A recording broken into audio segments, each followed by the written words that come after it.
शुरू करते हैं सॉफ्टवेयर इंजीनियरिंग प्रोसेस के बारे में। तो जब हम एक सॉफ्टवेयर को बनाते हैं तो उसके पीछे का कुछ बैकलॉग रहता है, कह सकते हैं कुछ काम रहता है।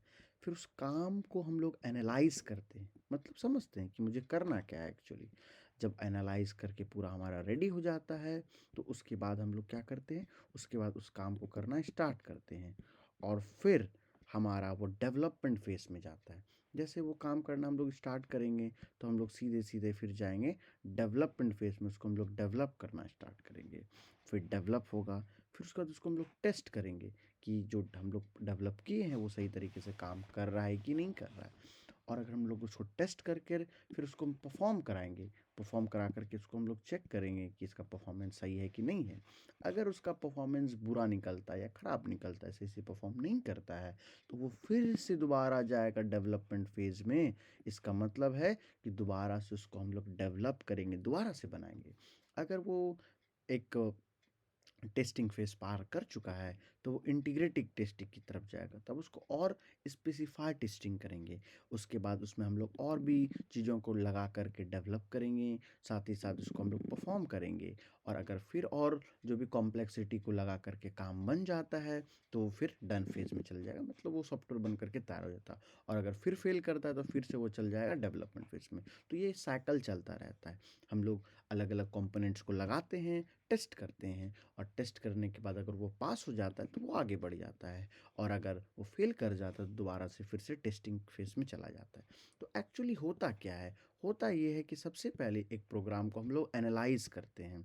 हम लोग यहाँ पर एनालाइज़ की चीज़ों को, और एनालाइज़ करने के बाद डेवलपर उसको डेवलप करता है, या बोल सकते हैं कि उसको वो समझता है कि ये काम किस तरह से करना है, नहीं करना है। और उसके बाद वो टेस्टिंग फेज़ में जाता है। और अगर फिर से टेस्टिंग फेज़ में फेल हुआ तो फिर एनालाइज़ किया जाता है। तो ये एक साइकिल के तौर पर चलता रहता है।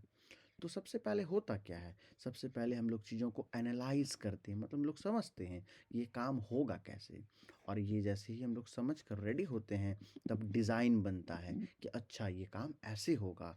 और डिज़ाइन बनने के बाद उस डिज़ाइन को हम लोग फिर इम्प्लीमेंट करते हैं कि ये इसको करना कैसे है, कोड क्या करना है। तो मेनली कोडिंग का काम जो है इम्प्लीमेंटेशन फेज़ में होता है। और जैसे हम कोड करते हैं और बन करके हमारे पास तैयार हो गया, जो प्रोडक्ट था हमारा बन करके तैयार हो गया, तो अब उसको हम लोग टेस्ट किए कि सही से काम चल रहा है कि नहीं चल रहा है। और अगर उसमें फिर किसी तरह का इवोल्यूशन भी करना पड़ सकता है, किसी तरह का चेंजेस भी करना पड़ सकता है। और अगर हमको चेंजेस करना पड़ रहा है तो फिर हम लोग एनालाइजिंग फेज में जाएंगे। तो ये साइकिल हमारा चलता रहता है। तो हम लोग कह सकते हैं सबसे पहले हम लोग कोई भी प्रोग्राम, कोई भी सॉफ्टवेयर अगर हम लोग डिज़ाइन करते हैं तो हमको सबसे पहले प्लान करना पड़ता है कि वो काम कैसे करेंगे। जब हमारा प्लानिंग पूरा हो जाता है तो हम लोग उसको एनालाइज़ करते हैं कि अच्छा ये काम को मुझे ऐसे ऐसे ऐसे ऐसे करना है। फिर वो बात जाती है डिज़ाइन की तरफ कि इसका डिज़ाइन कैसा बनेगा। डिज़ाइन समझ में आ गया, डिज़ाइन बन बन गया। अब वो जाता है इम्प्लीमेंट, कि इसको हम लोग कोड से इम्प्लीमेंट कैसे करेंगे। अब कोड डाल करके इम्प्लीमेंट करके हमारा प्रोडक्ट रेडी है। तो प्रोडक्ट रेडी होने से नहीं, क्योंकि वो जो कोड हम बनाए तो वो हम अपने हिसाब से बनाए।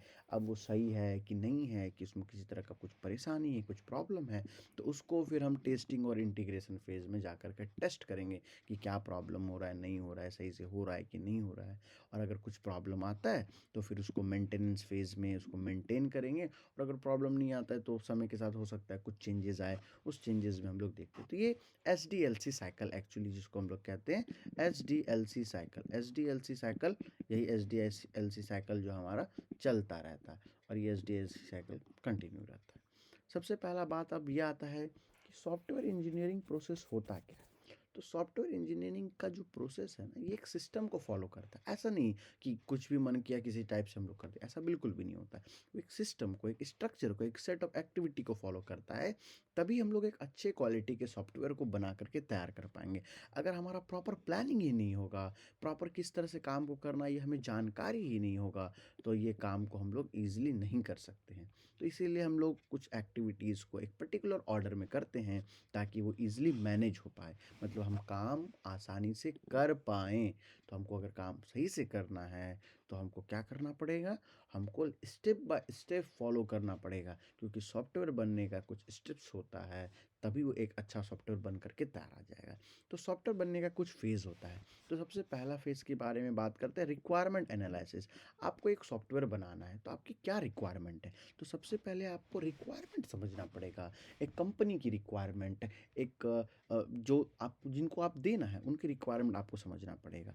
जैसे ही आपको उनका रिक्वायरमेंट समझ में आ गया, तो आपको उस पे स्टडी करना पड़ेगा कि उनको किस तरह का टेक्निकल चीज़ चाहिए, इकोनॉमिक नहीं चाहिए, ऑपरेशनल चाहिए, कैसा चाहिए।